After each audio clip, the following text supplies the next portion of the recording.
DSC preparation కి మిగిలిన తక్కువ సమయాన్ని డిఎస్సి 2024 యాప్ లేదా DSC2024.com తో జాబ్ ని సాధించండి. ఓ పక్క యుద్ధం వద్దంటూ శాంతి గీతం పాడుతూనే పాకిస్తాన్ తన వక్రబుద్ధిని చూపిస్తోంది. భారత్తో యుద్ధం కోరుకోవడం లేదని రక్షణ శాఖ మంత్రి చెప్తూనే పాక్ ఆర్మీ మాత్రం భారత్పై యుద్ధానికి కాల్దూతోంది. తాజాగా పహల్గాం టెర్రర్ అటాక్ కు ప్రతీకారంగా ఇండియన్ ఆర్మీ చేపట్టిన ఆపరేషన్ సింధూర్తో పాక్ ముచ్చెమటలు పడుతున్నాయి. ఎప్పుడు ఎలా భారత్ తమపై అటాక్ చేస్తుందోనని తెలియక అక్కడి సైనికాధికారులు తలలు పట్టుకుంటున్నారు. మంగళవారం రాత్రి ఇండియన్ ఎయిర్ ఫోర్స్ జరిపిన ఎయిర్ స్ట్రైక్స్ లో జైషే మహ్మద్, లష్కరే తోయిబా ప్రధాన కేంద్రాలు, ట్రైనింగ్ క్యాంపులు బూడిదయ్యాయి.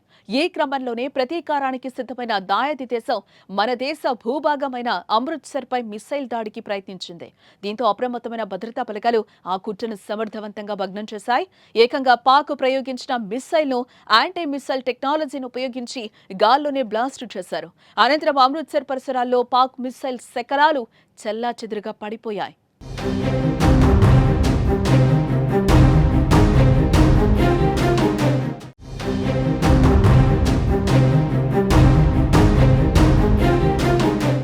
మరోపక్క పాక్ ఎప్పుడైనా దాడి చేయొచ్చనే నేపథ్యంలో భారత్ అలర్ట్ అయింది. ఇప్పటికే పాక్ దాడి చేసిన ప్రదేశాల్లో భద్రతా బలగాలు భారీగా మోహరించాయి.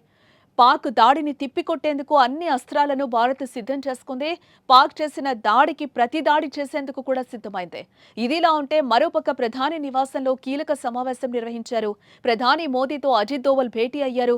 ఆపరేషన్ సింధూర్ తర్వాత పరిస్థితులపై చర్చ జరగనుంది.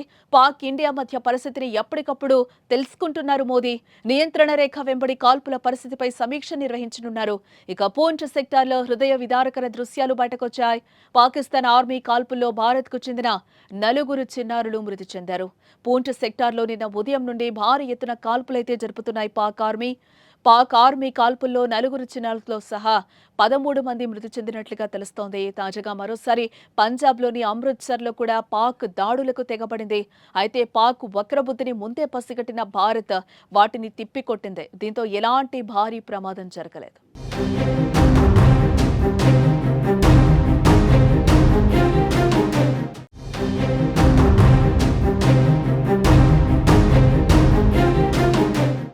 మరోపక్క ఉగ్రవాది స్థావరాల లక్ష్యంగా ఆపరేషన్ సింధూర్ ను భారత్ చేపట్టింది. ఈ ఆపరేషన్లో దాదాపుగా 100 మందికి పైగా ఉగ్రవాదులు హతమయ్యారు. భారత్ లక్ష్యం టార్గెట్ ఉగ్రవాదులే. పాకిస్తాన్ దేశం, పాకిస్తాన్ పౌరులు కాదు. కానీ భారత్ దాడిని తిప్పికొట్టేందుకు పాక్ చేసిన కవ్వింపు చర్యలకు భారత్లోని 13 మంది అమాయక ప్రజలు మృతి చెందారు. ఇది పాకిస్తాన్ అధికారులు గుర్తుపెట్టుకోవాలి. భారత్ను కవ్విస్తే, భారత్ దాడి చేస్తే ఇలాంటి పరిణామాలుంటాయో ఆపరేషన్ సింధూర్తో తెలిసిందే. కానీ పదే పదే కావాలనే భారత్ను కవ్విస్తోంది.